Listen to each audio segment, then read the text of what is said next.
Good morning students. आज का जो टॉपिक है वो है types of gas flame and gas welding machine. तो gas welding, it is a type of fusion welding in which the heat for welding is obtained by the combustion of a fuel gas. It joins metals using the heat of combustion of fuel gas and oxygen or air mixture. The instant heat thus produced metal melts and fuse together the edge of the part to be welded, generally with addition of a filler material. Gas welding बहुत ही महत्वपूर्ण welding की प्रक्रिया होती है। इसमें oxygen की मदद से गैस को जलाया जाता है और एक केंद्रित आग की मदद से उच्च तापमान पर फिलर मटेरियल को पिघलाया जाता है और वेल्डिंग पॉइंट पर लगाया जाता है, जिससे कि वह पिघल कर वेल्डिंग पॉइंट में अपने आप सेट हो जाता है। Types of gas flame: first, neutral flame; second, oxidizing flame; third, carburizing flame. तो देखते हैं first, neutral flame. A neutral flame is obtained when equal volume of oxygen and acetylene are mixed and burnt in a torch. यह बराबर मात्रा में oxygen और acetylene मिलती है। इनर कोन हल्के नीले रंग का होता है और इसका तापमान 3200 डिग्री होता है। अब इसका हम डायग्राम देखते हैं न्यूट्रल फ्लेम का। ये टॉर्च है जिसमें से गैस पास होती है। ये इनर कोन जो हल्के नीले रंग की होती है। ये आउटर इनवलप है जो सिंपल रहती है। इसका टेम्परेचर 3200 डिग्री सेल्सियस होता है। सेकंड है ऑक्सीडाइजिंग फ्लेम।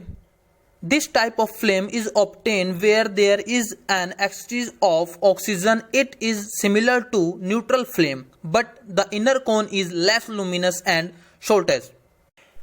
इसमें ऑक्सीजन की मात्रा अधिकता होती है, इनर कोन छोटी होती है और रंग अधिक नीला होता है और इसका आकार नुकीला होता है। तापमान 3300 डिग्री सेल्सियस होता है। थर्ड है कार्बोराइजिंग फ्लेम।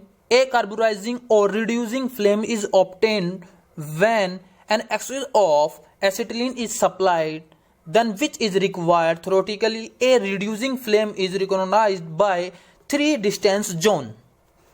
एक कार्बोराइजिंग या कम करने वाली लो मतलब फ्लेम प्राप्त की जाती है जब एसिटिलीन की अधिक आपूर्ति होती है। तो सिद्धांत रूप से आवश्यकता होती है एक कम करने वाली लो को 3 अलग अलग जोन में पहचाना जाता है और इनका तापमान 3100 डिग्री होता है। इसकी फ्लेम 3 अलग अलग लेवल में बटी होती है। अब हम देखते हैं गैस वेल्डिंग मशीन का डायग्राम। यह है एसिटिलीन गैस सिलेंडर। एसिटिलीन को स्टोर करने के लिए प्रयोग करने वाला सिलेंडर। यह है रेगुलेटर। ऑक्सीजन और एसिटिलीन रेगुलेटर वे साधन है जिसमें होज पाइप और गैस सिलेंडर के बीच में लगाया जाता है। ये ऑक्सीजन और एसिटिलीन को एक इक्वल वॉल्यूम में आगे पास करने के लिए यूज होता है रेगुलेटर। यह है ऑक्सीजन सिलेंडर। स्टील के सिलेंडर में 99 से 99.9%, 99 से 99.9% शुद्ध ऑक्सीजन को कंप्रेस करके भरा जाता है। ऑक्सीजन को 150 यानी कि 150 ब्रास के प्रेशर पर कंप्रेस किया जाता है। ऑक्सीजन सिलेंडर रेगुलेटर ये ऑक्सीजन को इक्वल अमाउंट में टॉर्च तक सप्लाई करता है होज पाइप की मदद से। यह है होज पाइप। एक में ऑक्सीजन होता है तो दूसरे में एसिटिलीन गैस सप्लाई होती है। यह है वेल्डिंग टॉर्च जिसमें गैस मिक्सिंग होती है। गैस जो होगी एसिटिलीन और ऑक्सीजन जो होगी वो मिक्स होती है इसके चैम्बर के अंदर। इसकी टॉर्च की एक अलग से ही वीडियो हम बनाएंगे जिसमें सारे पार्ट्स का हम डिस्कस करेंगे।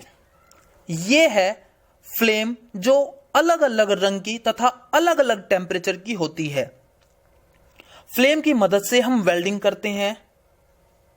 किसी भी मेटल को हम मेल्ट करते हैं, पिघलाते हैं इस फ्लेम की मदद से, और वो जब मेल्ट होता है मेटल, वो दूसरी धातु में मिक्स हो जाता है और वेल्डिंग जॉइंट अच्छा बनता है।